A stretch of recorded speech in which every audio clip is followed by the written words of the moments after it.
Okey. Tenang juga.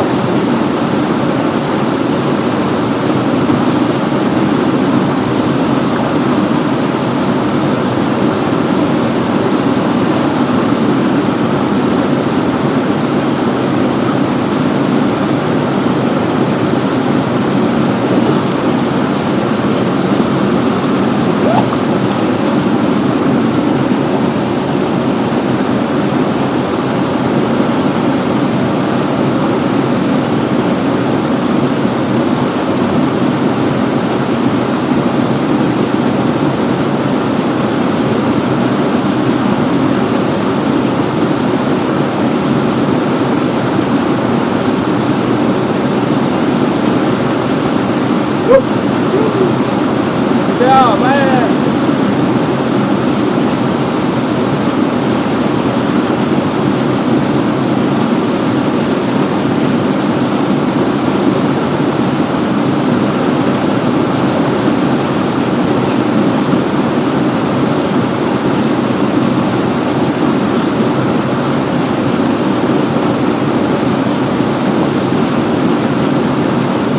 Itu macam Tarzan eh.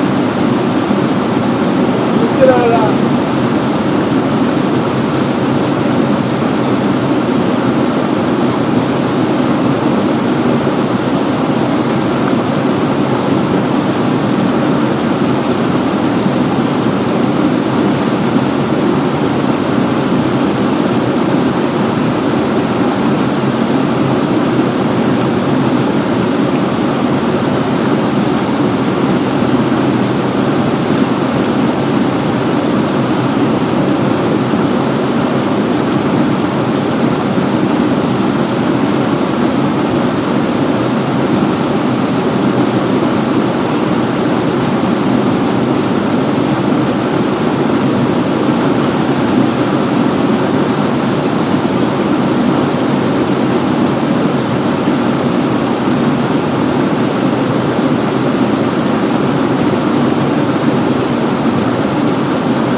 Begitu natural lah.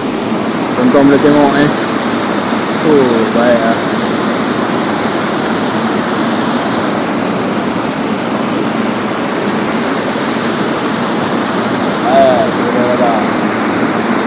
Okey, insyaAllah sampai situ saja video saya. Dan saya akan sambung nanti. Saya akan lanjut perjalanan saya lagi. Alright,